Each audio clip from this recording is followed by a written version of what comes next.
Hi, hey, hello, and welcome to a very, very sad wash the jersey. And please, dear God, when I say wash the jersey, I mean wash it twice. Wash the Jersey Twice episode of a Colts podcast presented by Sports Illustrated's Horseshoe Huddle. I'm Brandon, and I'm joined here by your co-host, my best friend, Andrew Moore. I have never in my life, I don't think, struggled to do an episode of this show more. I do not want to be here. I'm just going to tell you all that right now. I don't want to do this. I'm having a terrible time. It was a terrible game, and I'm frustrated. But Andrew, I'll put a smile on for you, and I'll ask you, how are you doing after that late night for no good damn reason of Colts football? Man, it's tough. I'm not sure I have ever experienced a Colts loss like that, and I've been watching Colts football for almost 20 years now. It's tough. It really is. And not only as a fan of the game, but just looking at how the players were taking it last night, listening to the post-game press conferences, they took it incredibly hard too. And it's this game could have turned the season around for the Indianapolis Colts. I even told you beforehand it could be like a Kansas City game in 2019 where it turns things around and the Colts can build up on that momentum going forward. And here we go. Just nothing went right in the fourth quarter. We thought that the Colts were going to get a major win, and now here we are, 1-4, and it's a pretty bad feeling. It really is. It is. Hello, No Horsing Around podcast. Thank you for joining our Cry Fest. Our souls are also crushed. So thanks for joining to, sulk. Colts lose. But before that, go follow us on a Colts podcast. At a Colts podcast, Facebook, Instagram, Twitter. It's exactly how it sounds. So go follow us. Colts lose to Ravens 25-31. We were up 25-9 in the fourth quarter. In the fourth quarter. A couple missed field goals, blocked field goal. Bad defensive performance. Questionable offensive play calls.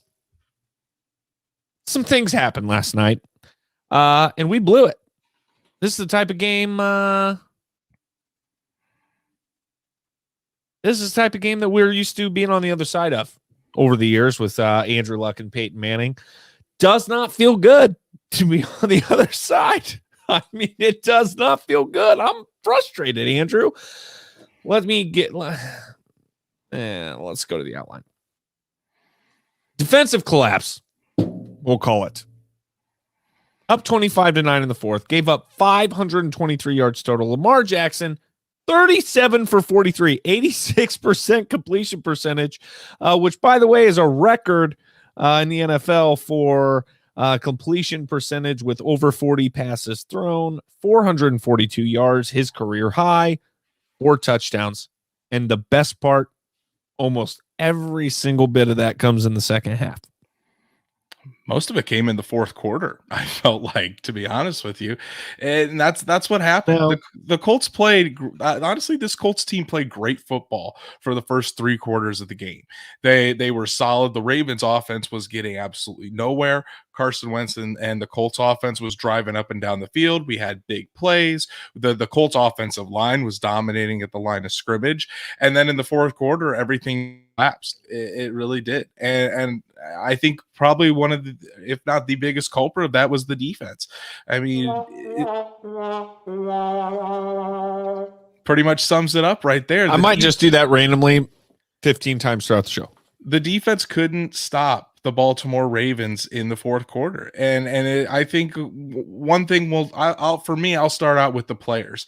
The players just did not execute. There was 0 pass rush on Lamar Jackson in the fourth quarter. it didn't seem like any of the defensive backs or even the linebackers wanted to cover anybody.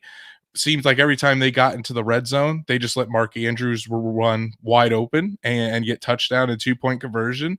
And it was it's hard to describe what we saw last night, because we know this defense and the talent that it has on it. I mean, talking about guys like DeForest Buckner, Darius Leonard, Kenny Moore, we can keep going. And it just didn't seem like they could do anything to stop Lamar Jackson. And I don't know if you want to chalk it up to them being gassed because they were on the field so much then in the fourth quarter, because the Ravens did go up tempo, and I think that had a big impact on it.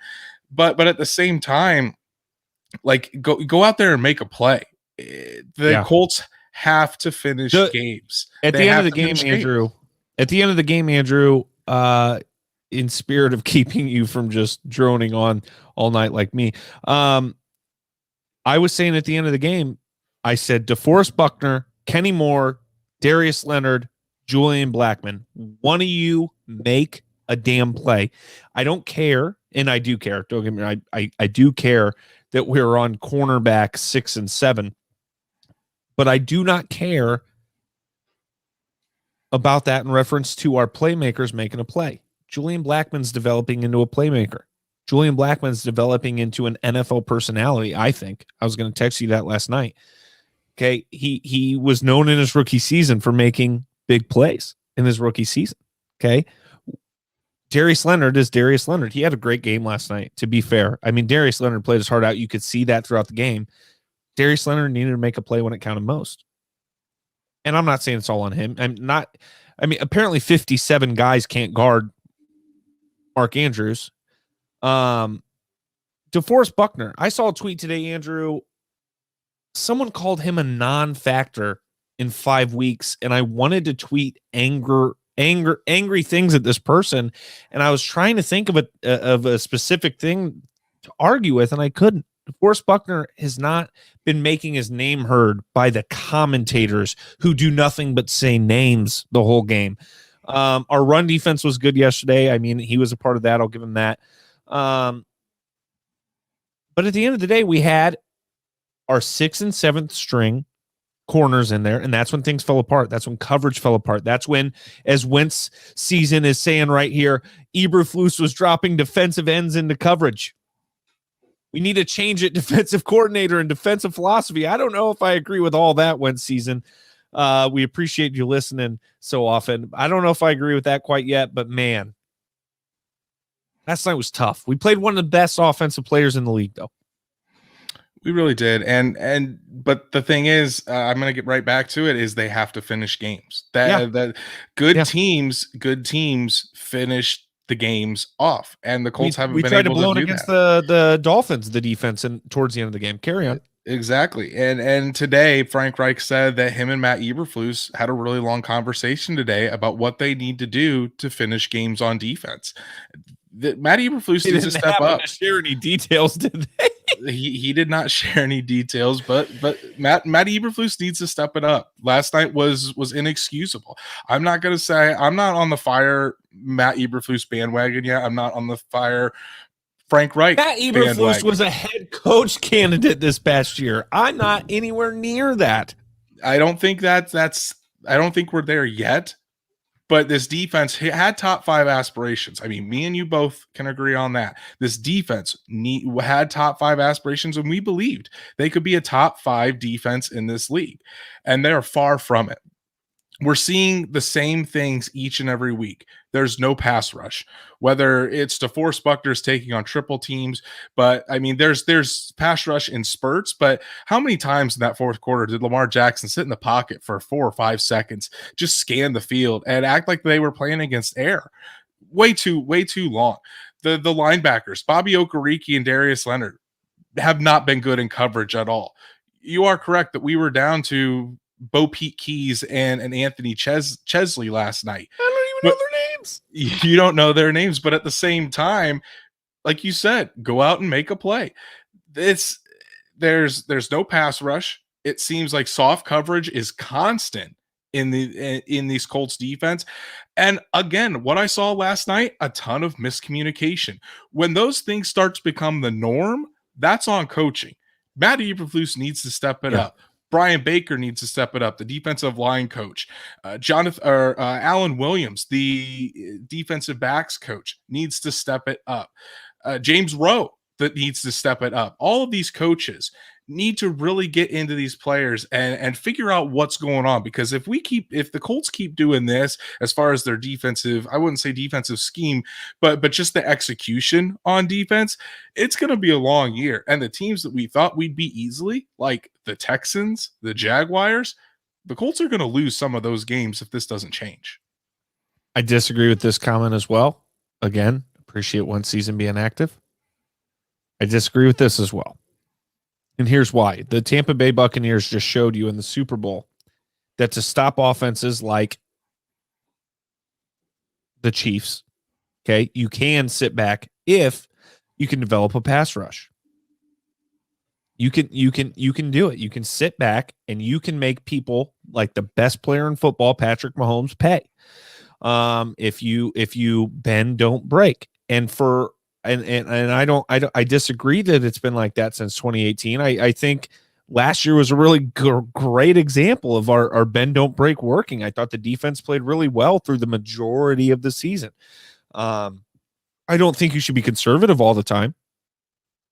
But yesterday, Andrew, you just mentioned how last night we had no pass rush. The weird thing was our ends were containing. Mm-hmm. Okay, our rush was coming from the outside to contain Lamar Jackson. There wasn't enough up the middle, but I felt like every single time he dropped back, we had him, all four corners were covered, and he just slipped up in the pocket. He's become a pocket passer. He's gained this pocket presence that isn't just scramble and run, save my life, get me out of here. He's turned into a pocket passer as well. So, it's hard to stop a guy like that in the first place, especially when you're dealing with receivers like Hollywood Brown and Mark Andrews, who led the league in touchdowns a couple years ago and is probably the best receiving tight end in football. I'd put him right there with Kelsey. I don't give a shit. Go ahead, argue with me. We can talk about it, but no, I wouldn't argue about that. I think Mark Andrews is a stud tight end, but Lamar Jackson is a phenomenal player. I don't want to take anything away from Lamar Jackson, because honestly, they call one of his nicknames is a Superman. He put on that cape and he just destroyed this Colts defense. Whatever you want to say about the Colts were injured, something about the scheme, it doesn't matter. Lamar Jackson went out there and dominated the Colts defense in the fourth quarter. So credit to him, credit to the Ravens offense. They did a phenomenal job. Played a good football game. My biggest problem though is just that the lack of fight and the lack of we're paying DeForest Buckner and Darius Leonard and Kenny Moore and numerous guys so a lot of money on this defense. Go out there and make a play. This is the type of games that you're going to need to win if you want to be an AFC contender. And yes, Kwity Paye was hurt and out of the game at that time. Xavier Rhodes, Rock Ya-Sin, Kari Willis, four guys that have a huge impact. But at the same time, Chris Ballard and this Colts team, they want to build that depth so they can withstand these injuries. And obviously that was not the case last night. Yeah, I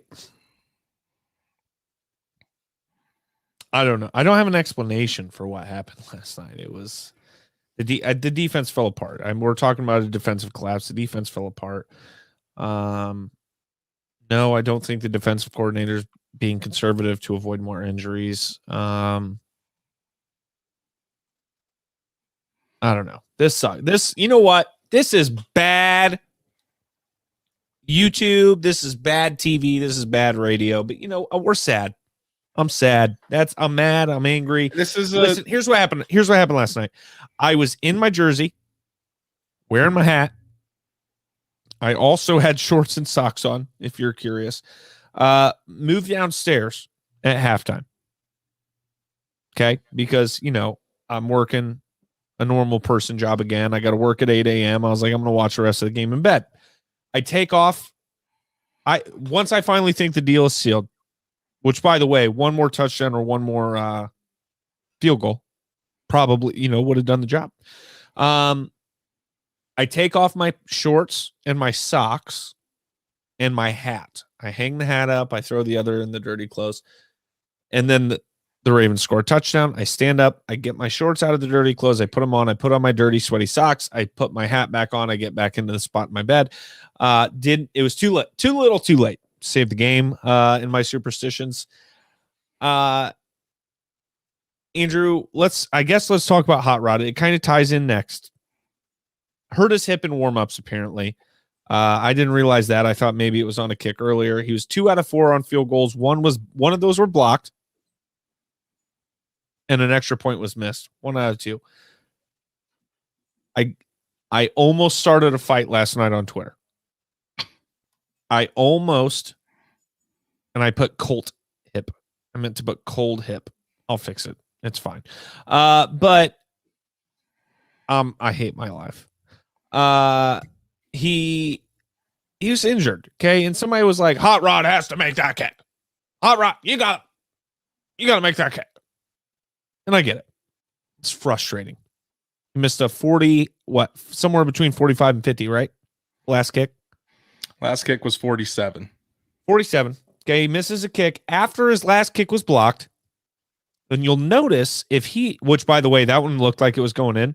You'll notice on that last kick that he missed, he pulls it left, right? Which that's what he did earlier. And people think that it's tied together. I don't think that had to do with the hip. I think that kick had to do with, oh my God, Calais Campbell's jumping up 1,000,000 feet in the air again.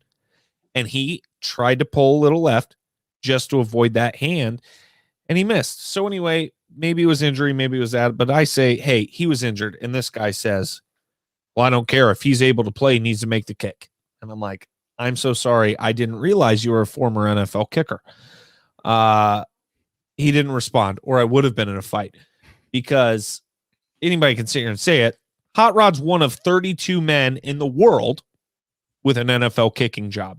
So let's not pretend like we know more than him, like we understand more than him. But anyway, Andrew, your take on Hot Rod.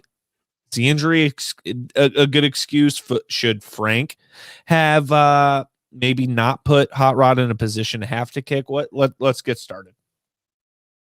Let you go on a tangent like you always let me go on a tangent. I know. Finally, I get my moment to shine.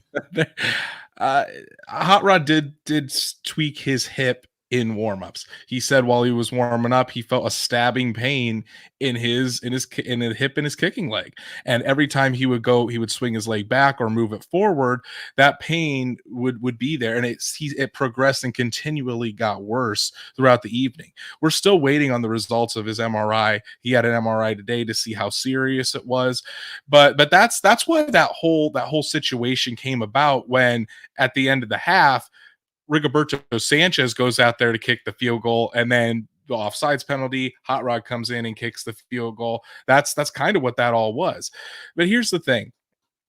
I understand that Hot Rod is hurt. And honestly, a healthy Hot Rod, he makes those kicks. I 100% agree. The Calais Campbell block. Calais Campbell is one of the best players of all time as far as blocking field goals go. I think he has 8 total field goals blocked in his career, like three more than any other player. The dude's 6'8", a massive human. Not putting that one on Hot Rod. I think Hot Rod does deserve some of the blame, though, because he said that he thought he was able to go out there and make those kicks. If you think you're able to go out there, you should be expected to make those. So, which, by the way, he made one after his injury. He did make one. He did. The injury occurred in warmup, so he made 50% of his attempts. Yeah, made 2 field goals and that extra point. What sucks is those points were crucial. Even if he hits that game winner, I mean, we're talking about the whole conversation is different today. Is Hot Rod the reason we lost this game? The sole reason, I should say? Absolutely not. I think it is on Hot Rod for missing those kicks. It's also on Frank Reich for, if he knows his kicker is that injured, why are you putting so much faith and so much, I guess faith's the right word. Why are you putting so much faith that that's what's going to win you the game? I think a healthy hot rod hits those kicks though. And it's really sad. I saw people just completely bashing him on Twitter. And the thing is, when you have a stabbing pain, especially in your hip, and people don't know the amount of torque and the amount of power that goes into the amount of twitch that goes into your hips and your whole lower body when you're trying to kick. It's not like you're just moving your leg like a pendulum. Not how it works. Right. Which sucks because like I've said, a healthy hot rod makes those kicks. Everything just seemed to line up perfectly for the Ravens in the fourth quarter, and everything lined up in the opposite way for the Colts in the fourth quarter, with Hot Rod missing all those kicks, the defense faltering. So it was just the perfect storm for this comeback, and that's what really created the collapse.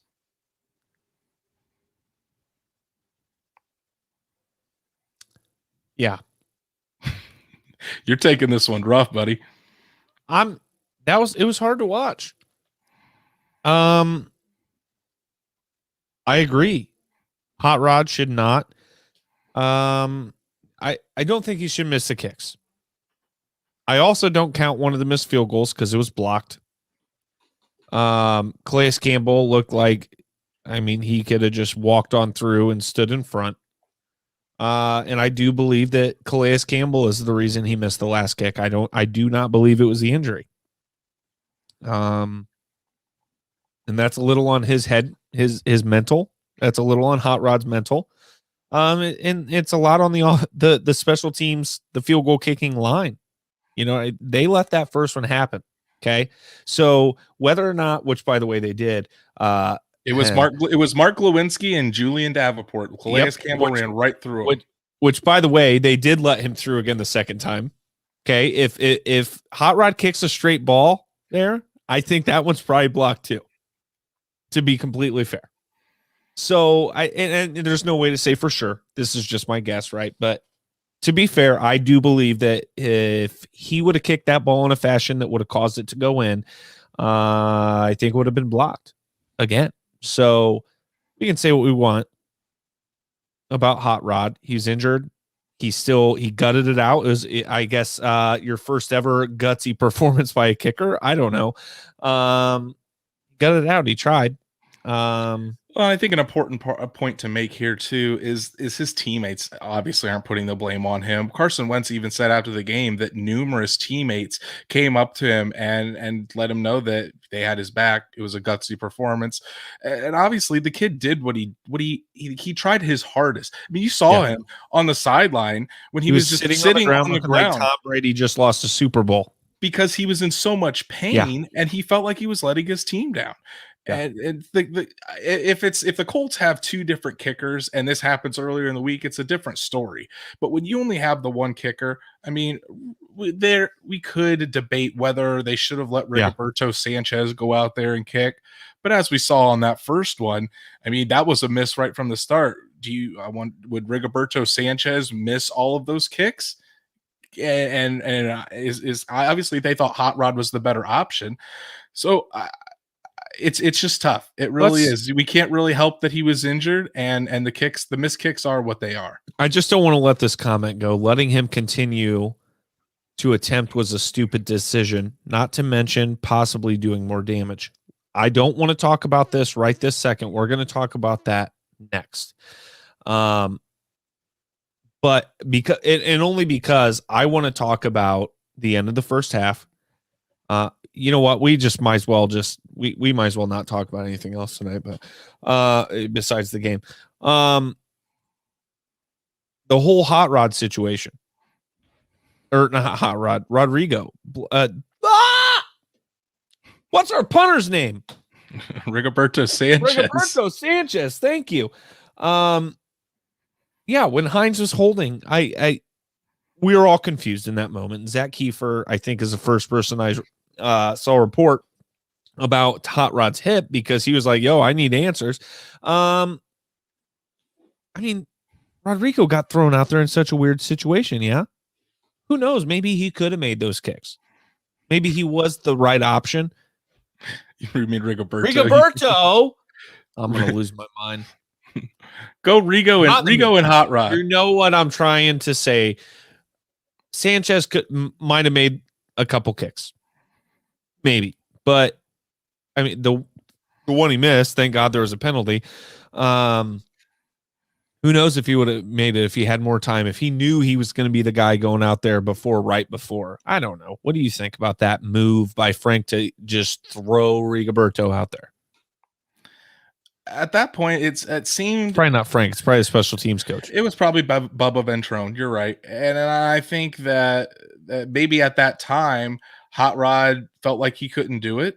And so they sent Rigo out there to kick it. They saw that Rigo kicked it. Hot Rod said, you know what? I'm going to try it. Hot Rod goes into the game. Because a lot of the times these coaches, he made it. He really did. He hit it right down the center. So at that point, going into the half, you're thinking, okay, because at half, I think he had missed the one extra point at that point, but he was 2 for 2 on field goals, I think. And the one missed extra point, you're thinking, okay, I think he's going to be able to do this. So that's why I don't think they put Rigo in there, because then the last one, or the second to last one, it was blocked. So you don't know if that one's going to go in or not. And then obviously the game winner went left. So that's why I don't think they were really thinking that Rigo was going to need to go in there, because up until the very last kick, it seemed like Blankenship was going to be able to pull it through.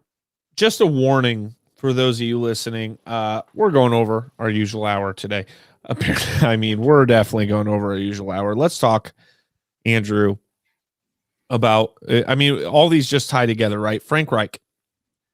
Conservative play calling at the end of the game, honestly, and in the fourth quarter in general, which was, by the way, the exact opposite of the end of the first half. I thought the 4th and 11, 4th and 10, whatever the hell it was, going for it was the most insane thing I've ever seen.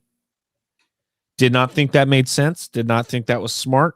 Worked out, and so you can. I mean, Andrew, I'm sure you thought he should go for it on 4th and 11, because you always are with Frank when he goes for it on 4th, right? But I mean, come on, 4th and 11, we're going for it. And it, again, in the grand scheme of things, that specific play worked out, but the idea of it doesn't make sense to me.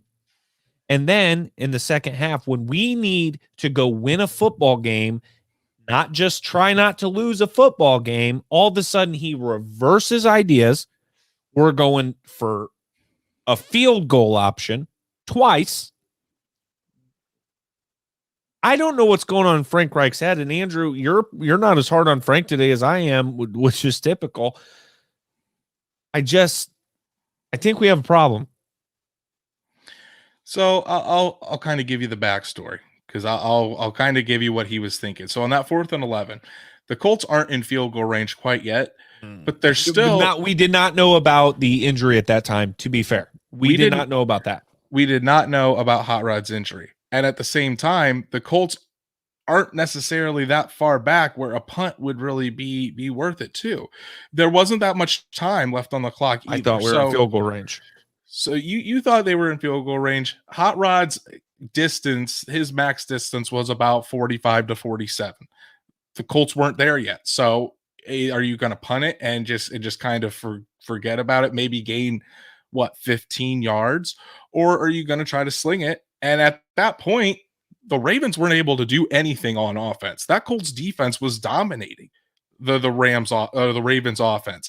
So at that point, you have your quarterback is rolling, because Carson Wentz had a great first half. I don't have a problem with putting the ball in his hands.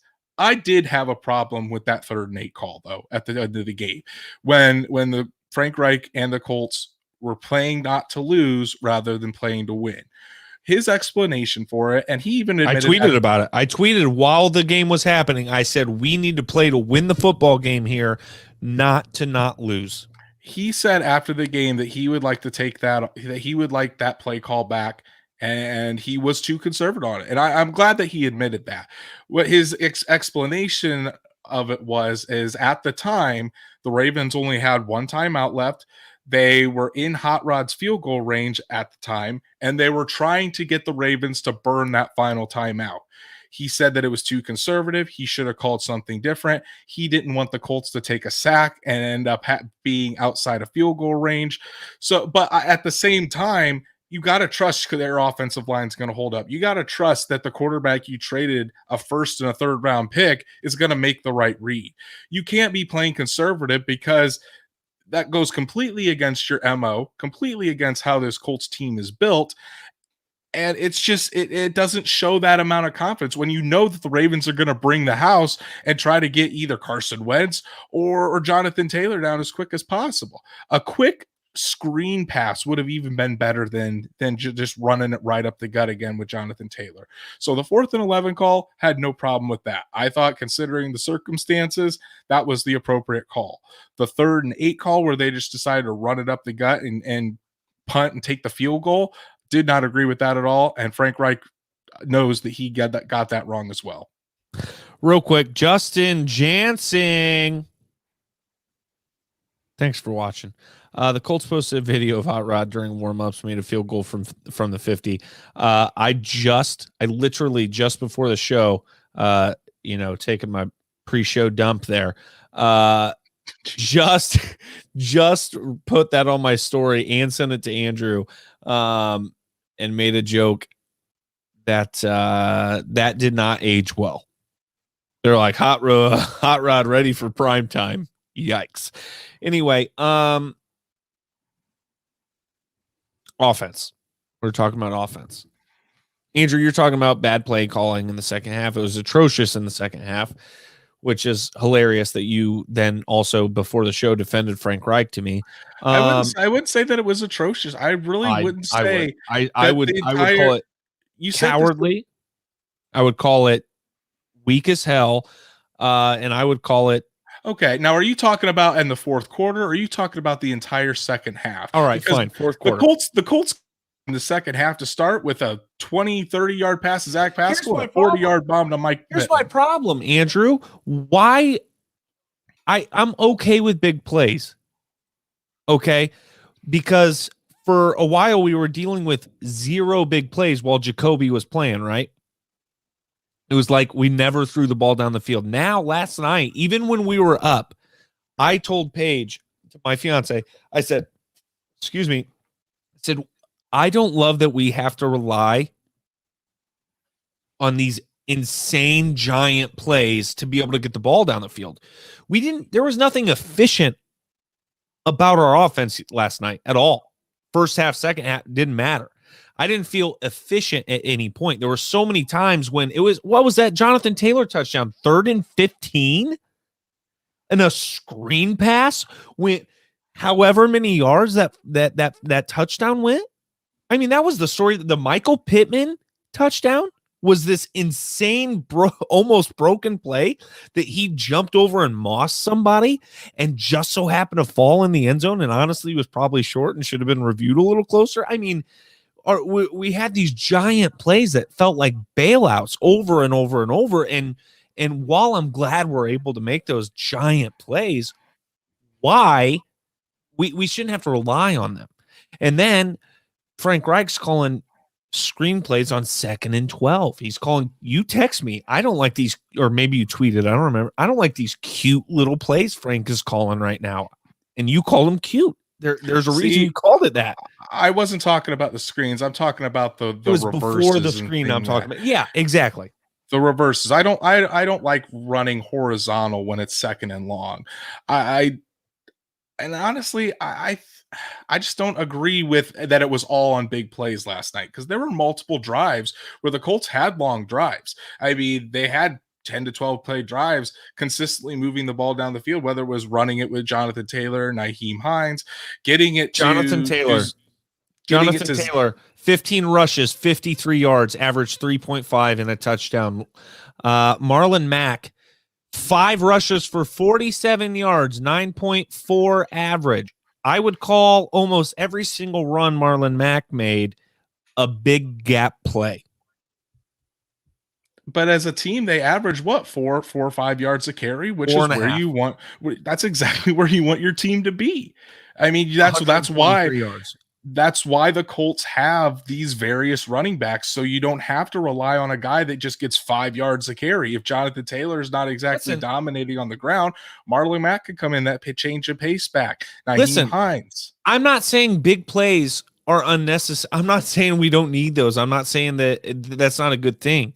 Okay. I'm saying one season here saying you need for the podcast, you need those big plays to loosen up defenses. I agree with that. That's not what I'm saying. I felt like last night specifically, just last night, it felt like we were relying on these big, and let's call them what they were occasionally, lucky plays. You know, it felt like last night we were relying on those, but they got us to where we were. They got us to our lead, and I was happy with that. But yeah, I believe play calling blew the offensive side of the ball. I think the offense needed to pay the defense back for how well the defense played through 2.5 quarters. Okay, and the offense didn't do that, and I think Frank Reich was a part of that. See, I just don't see because when I watched the film again today, I mean, I rewatched the game today, looking at the film for Carson Wentz. There were those chunk plays. Carson Wentz played great. We'll talk about that in a second. But there were multiple times where they weren't picking up. I mean, you had the huge play to Jonathan Taylor and to Michael Pittman. There was a 30-yard gain to Zach Pascal. But a lot of the throws were 10 to 15-yard throws. And honestly, that's kind of what a Chiefs offense does, a Bills offense does. That's what a Peyton Manning offense did. Those 10 to 15-yard gains where it was out routes to Paris Campbell. It was the slants to Michael Pittman Jr. Yeah, the screens were a part of that. Those plays kept drives alive, but our scoring drives, I feel like, and obviously I just watched it last night. I worked all day. I haven't watched any film like you have, but not that you didn't work all day. That sounded disrespectful. I'm sorry. It just felt like the scoring drives, and by the way, the defense. We did not talk about the fucking forward pass. There it is. There it is. There's the first one. I'm sorry. We did not talk about the fake forward pass is what I said. But anyway, I don't want to talk about it. We are literally talking too long about the game. We got to move on. Let's just move on. Let's talk about Wentz. Let's get over this big play thing. Let's get over the big play thing. Let's talk about Wentz. Best performance as a Colt. 25 for 35, 71.4% completion percentage, 402 yards, 2 touchdowns. And I'm not kidding you, Andrew. I still saw people tweeting about how Wentz needs to go. You're going to have that. That's just always going to be there about wanting Wentz to go. He did play his best game as a Colt. He wasn't perfect by any means. Did he have a couple plays where you said, hey, Wentz, get rid of the football? Yes or no? True or false? There was one or two. Or two. And then, but also, did he have a couple plays where he, holy crap, he got rid of the football? Absolutely. There we go. It's getting better. The film looked good. The film looked good today. I think you guys are really going to like the piece I put out tomorrow. But he wasn't perfect by any means. I'm going to start out with the bad, because why not? There were quite a few high throws again to the receivers. I mean, there were multiple times where he threw it high to Paris Campbell, one to Michael Pittman on a crucial third down that probably would have picked up the first down. On the sacks, that first sack, not on Carson Wentz. That's on Eric Fisher just completely getting blown up. Carson should have held on to the ball. He shouldn't have fumbled the ball. I'll give him that. Offensive line played much better. Still not great, but to the point at least where we don't have to talk about it, aside from Eric Fisher. Carry on. Well, Matt Pryor was starting at right tackle instead of Julian Davenport. Big difference. Maybe should have been made a couple games ago, but I'm not a coach. Anyways, that first sack, not on Carson Wentz. The second sack, I would say half on Carson Wentz, half on just a great defensive play, because it didn't seem like Carson Wentz. There were times where he wasn't making the appropriate checks at the line protection wise. And that blitzer, while he's lined up over Michael Pittman in the slot, and it didn't look like he was blitzing, that's Carson Wentz's guy. He's responsible for that. He needs to know about that look. He needs to see that blitzer's coming. But now we get to the good. Carson Wentz delivered the ball with accuracy last night on most of his throws. You saw him drive and throw it very confidently, especially on those out routes over to the left side or the corner routes over to the left side. There was that big play to Zach Pascal to open up the second half. Mo Alley Cox caught a few of those. Paris Campbell and Ashton Doolin. the screenplays to Jonathan Taylor, Naheem Hines that picked up good chunk yardage. Carson Wentz looked in full control last night, and I think it's a combination of things. Number one, he's getting healthier. He was a full participant in practice last week. He is on the verge of being 100%. Yeah. And guess what? He's getting more practice time with his teammates.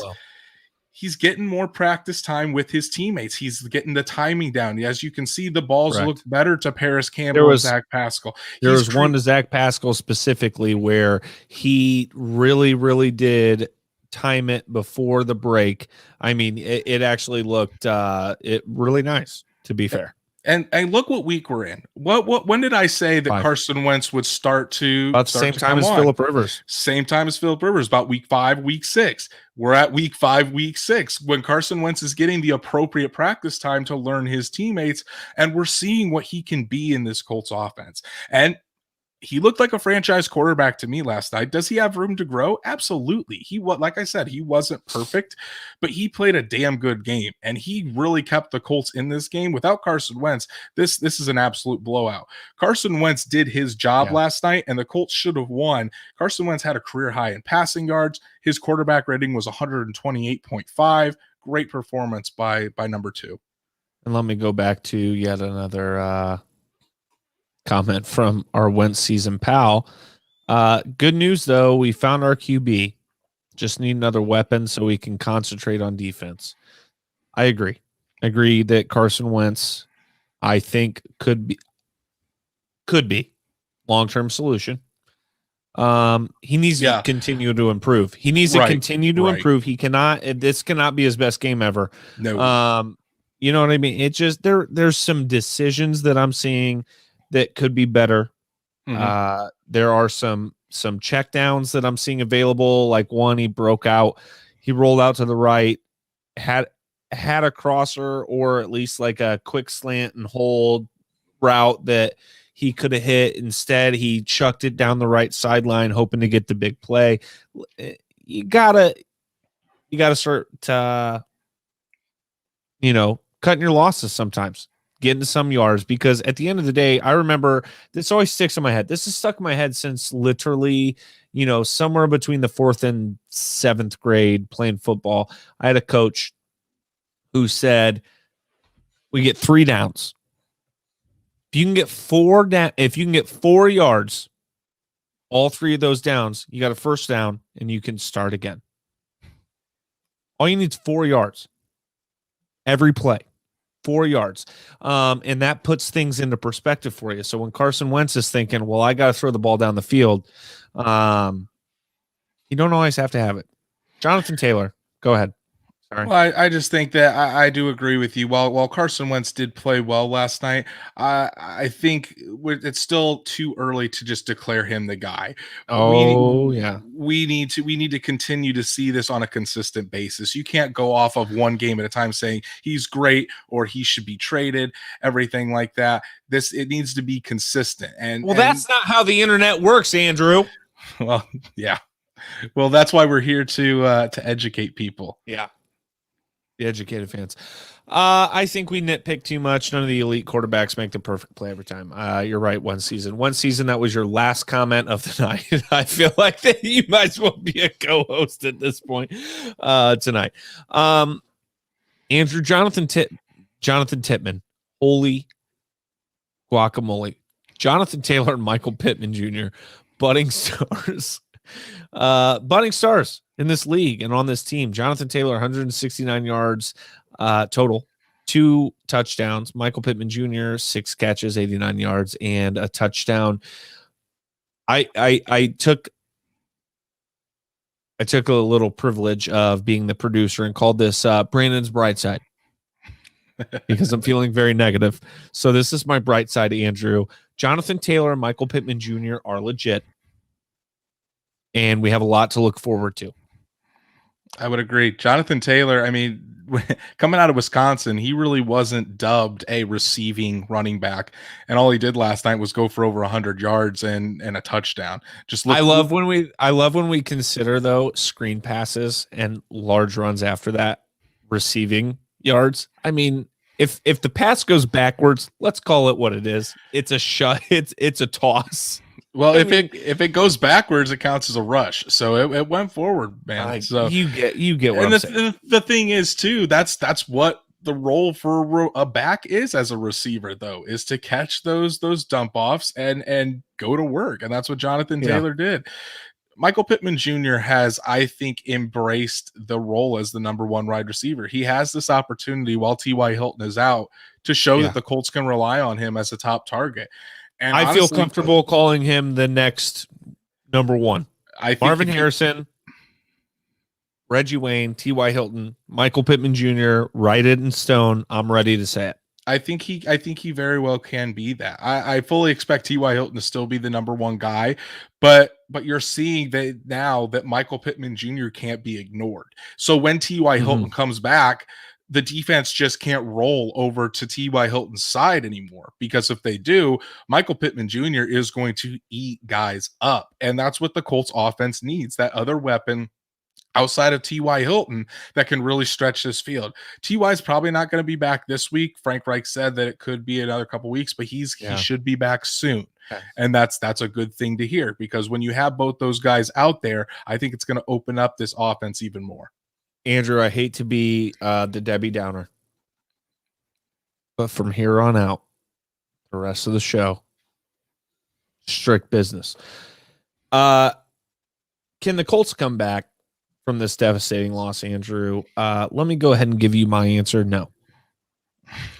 Just a simple no. Nope.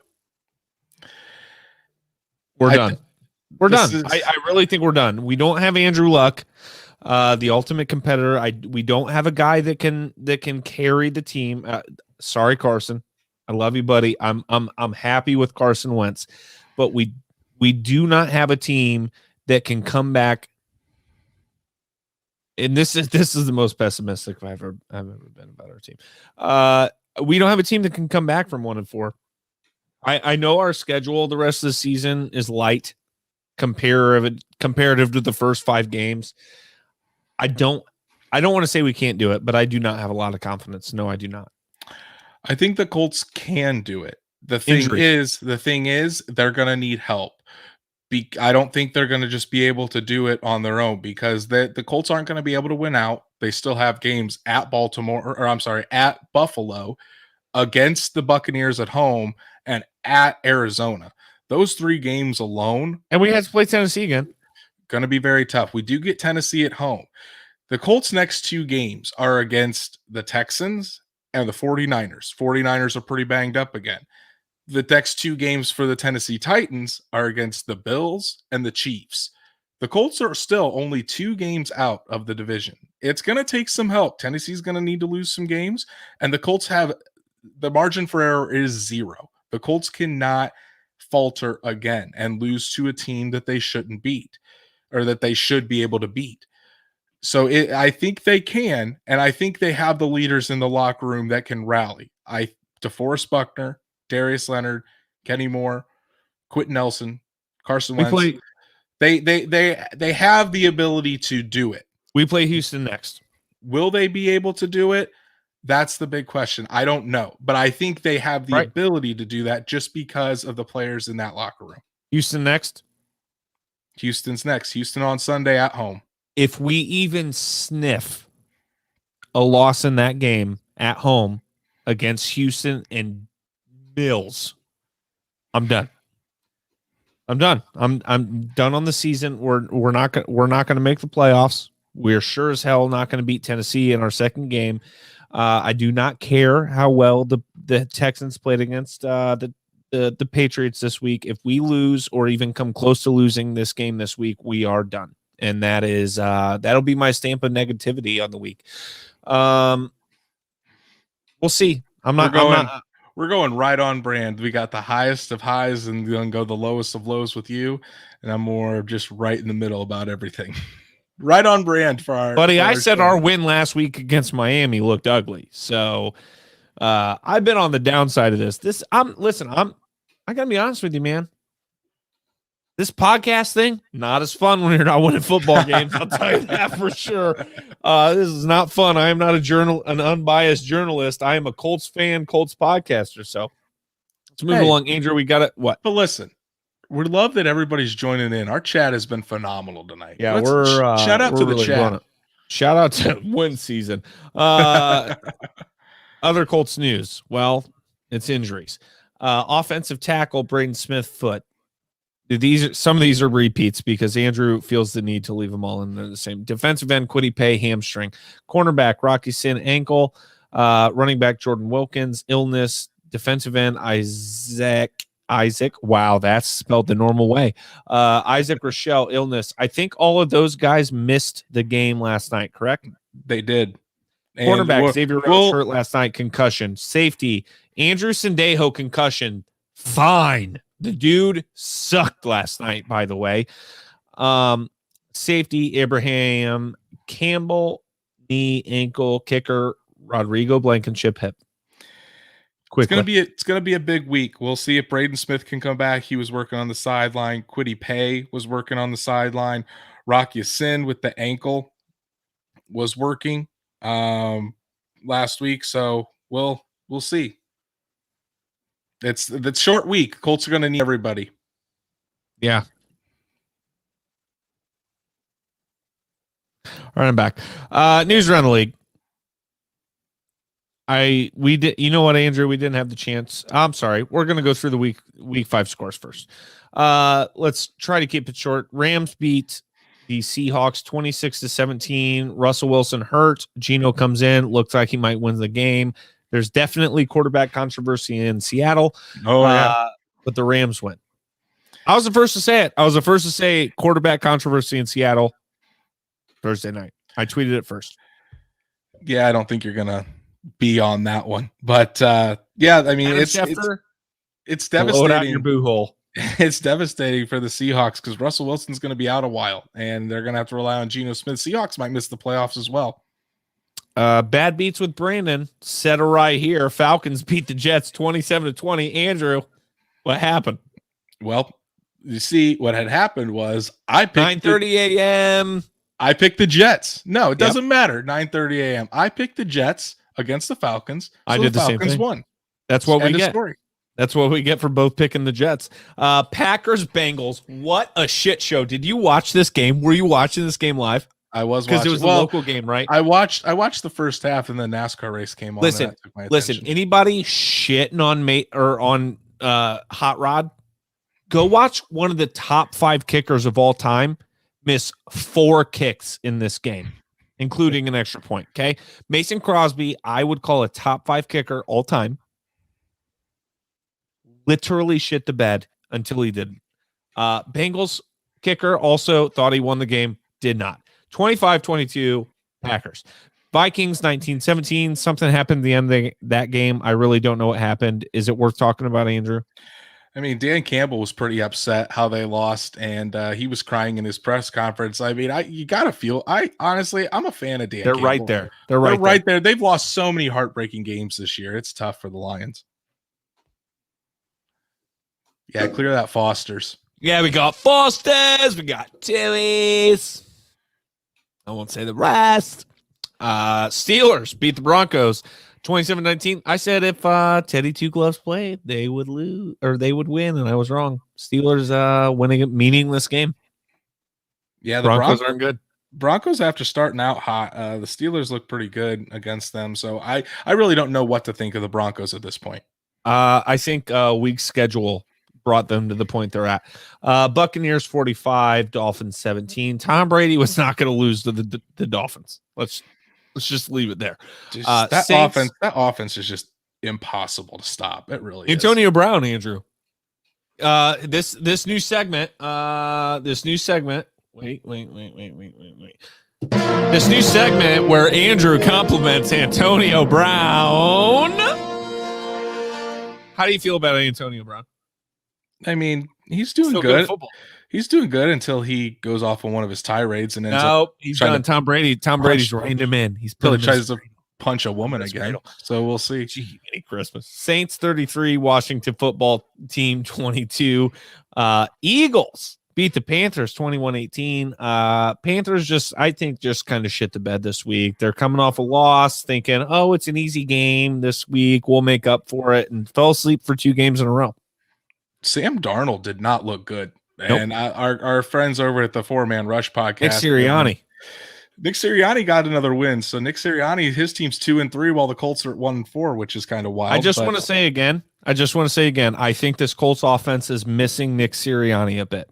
Andrew disagrees. I'm not going to let him rebuttal. Moving on. Titans 37, Jacksonville 19. No surprise there. Patriots barely beat the Texans 25-22. Davis Mills, I think is his first name, apparently decided to play some football this week. He's still bad. Davis Mills looked good. Davis Mills, he's still bad. The next Deshaun Watson, minus the legal issues? No. Bears 20, Raiders 9. We'll get there. Chargers 47, Browns 42. That game, I thought the Browns had locked up. I walk away. I come back. Chargers won.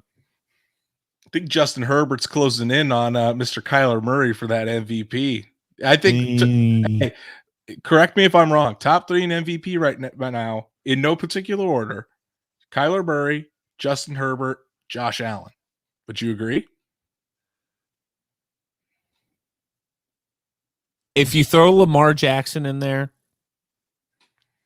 Lamar Jackson would be 4th, but I'm talking about top 3. Top 4? Yes. Top 3, I agree with you too. I'm not really huge on Lamar yet this year, although his numbers right now, for the most part, are above his numbers from 2019 when he did win the MVP. So I'm still on Kyler Murray, even though they had a slow game this week, which we're about to get to as well.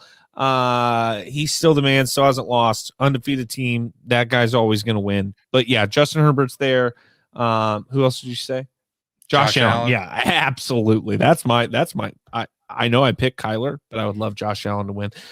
Cowboys 44, Giants 20. I'm just telling you right now, I called the Giants +7 a lock. If quarterback Danny Dimes doesn't go out, along with Saquon, along with a receiver, plus a receiver that was expected to play and didn't, that pick would have been accurate. It was not. Cowboys 44, Giants 20. To see it. Yeah, Cardinals 17, 40. Go ahead.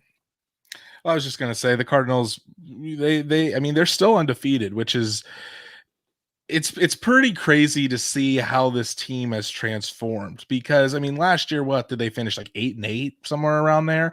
It just, Kyler Murray's taken that next step. I think having AJ Green, Rondale Moore to take some of the pressure off of DeAndre Hopkins has helped. And that defense, Chandler Jones, JJ Watt, Budda Baker, that defense is fierce down there in Arizona. There's just an ugly interception to Budda Baker from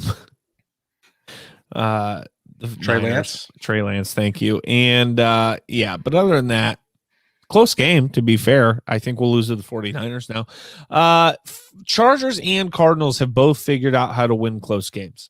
I'll say that. Bills 38, Chiefs 20, Andrew wrong, Brandon right, and that's just the way it is. You were right on this one. I had zero hesitation. I had zero hesitation. I told you the Chiefs defense stinks, and I was right. The Chiefs defense wasn't great, but for me, the bigger surprise was just how human Patrick Mahomes looked against this Bills defense. He had a couple interceptions that were just bad, really bad for what we're used to seeing from Patrick Mahomes. He's around the league. Let's move it along. Raiders fire. No. Andrew, that's not true.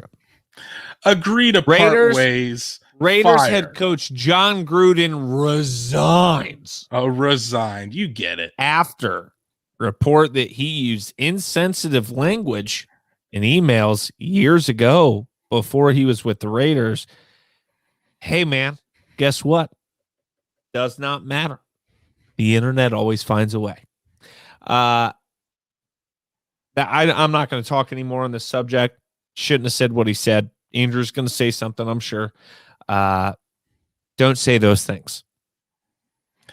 I think the biggest thing that came out of this, for me at least, Gruden got fired. I'm not really too worried about that. Calling Goodell a pussy. That's probably right up there. He's not wrong, but at the same time, What came out of this though was the reason they found these emails was because of the investigation into the Washington football team. How many Roger Goodell leaked these, by the way. How I many? promise you right now. How many other emails in this investigation apparently there was like 650,000 emails that they've gone through. How many more that's incriminating other people and other franchises is in this? It's interesting. How many people are as dumb as John Gruden and were sending emails to the owner of the Washington football team? Not the owner, the president, Bruce Allen. The president of the Washington football team at his NFL email address. I mean, come on. What's the Monday night segment? Come on, man. Okay, so real quick, I watched Monday Night Countdown for the first time in forever. There's a reason I don't watch that anymore. It's a garbage show. Manning and Eli Manning. Yeah, I do too. Better than Steve Levy every 5 minutes talking about the rushing record about the Ravens. Just yeah. Hey, by the way, tough to come out getting called out for using the F word in reference to the gay community when one of your current players just came out as the first openly gay player, active NFL player ever. Not a good situation there in Las Vegas. Situation. Let's move on. Injuries. Seahawks. Quarterback. Russell Wilson. Finger. Surgery was required, out 6 weeks. First time Russell Wilson's ever going to miss a game in the NFL. Yeah, that really sucks, to be fair, for my fantasy team. 49ers tight end George Kittle, calf placed on IR. So that means George Kittle will not be playing the Colts in a couple weeks. So that's good for the Colts. That's great news. Bad news for your fantasy team and George Kittle. Giants quarterback Daniel Jones, concussion, left game versus Cowboys. You know what's not fair, Andrew? We're not allowed to be happy that players have to miss games anymore because of PC culture. You know what I'm saying? Giants running back Saquon Barkley broke his ankle on camera 57 million times. They would not stop showing that. They would not stop showing that. He did not break his ankle. Do not misinform the public. They would not stop showing that twisted ankle over and over and over. Left the game versus the Cowboys. Giants wide receiver. Is this the only game we're talking about? Giants wide receiver Kenny Golladay knee left the game versus the Cowboys. Lions center Frank Ragnow toe surgery required out for season. Packers cornerback Jair Alexander shoulder placed on IR. Steelers wide receiver Juju TikTok Schuster shoulder surgery required out for the TikTok season. Chiefs, he cried on camera, and I shouldn't laugh about that. So with Juju, I mean, he took the 1 year deal to come back to Pittsburgh and free agency to try to get more money this offseason, and now he's got shoulder surgery, and I doubt he gets a very big contract this offseason. Chiefs running back Clyde Edwards-Helaire, MCL, spraying out for a few weeks. The Chiefs are apparently interested in Marlon Mack. If they could send us 5 offensive linemen and about 4 or 5 cornerbacks, they've got a deal. Hey, listen, Colts offensive line didn't do too bad yesterday. If they could send us fine. Orlando they can send Brown. Us a new left tackle. We'll send theirs back. And one corner. Or Sorensen. Sorensen's been bad. As you remember saying the Chiefs defense is bad. Matthew. Tyrann Mathieu. Yeah. Okay. Jetson defensive lineman. Andrew, what the hell is defense DL? Defensive lineman. Okay, thank you. Can you be more specific next time? John Franklin Myers. Tackle or end would be great. John Franklin Myers, hyphenated name, must be married to a woman who's controlling, agrees to a 4-year, $55 million extension. Let's move along. Colts player of the game, Andrew. You're a kiss ass. You are a kiss ass. My player of the game's Carson Wentz. I'm going to give it to him this week. 25 for 35, 402 yards, a career high, 2 touchdowns. Best game as a Colt. and without Carson Wentz, the Colts were not in this game. I think he played very good, very well, I should say. And I think if he can continue to build on this, then the Colts have found their franchise quarterback. So good start, and hopefully Carson can continue. You ready? I'm ready for it. It's going to be something pessimistic. For my Colts player of the game, I'm no longer giving out Colts player of the game for losses. I'm not giving out participation trophies. No more victories. I'm not giving out, ooh, maybe if we had won, this person would have been a reason. No, I'm done. No more participation trophies. No more Colts player of the game until we except on wins. I'm done. I'm not picking it. If I had to pick one, Jonathan Taylor, but it doesn't matter because we lost. So no more. Well, this is my segment anyways, so it's fine. That's fine. You don't have to pick one. No more players of the game. And I hope you grow a sack and join suit. So keep in mind that we do have social media, and we would appreciate you following our social media at a Colts Podcast on Twitter, Instagram, and Facebook.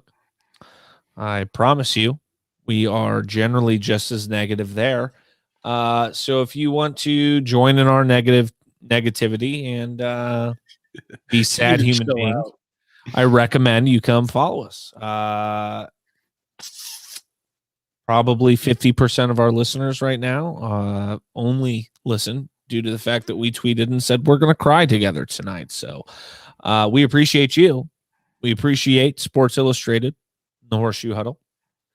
Andrew's okay. Carson Wentz has red hair.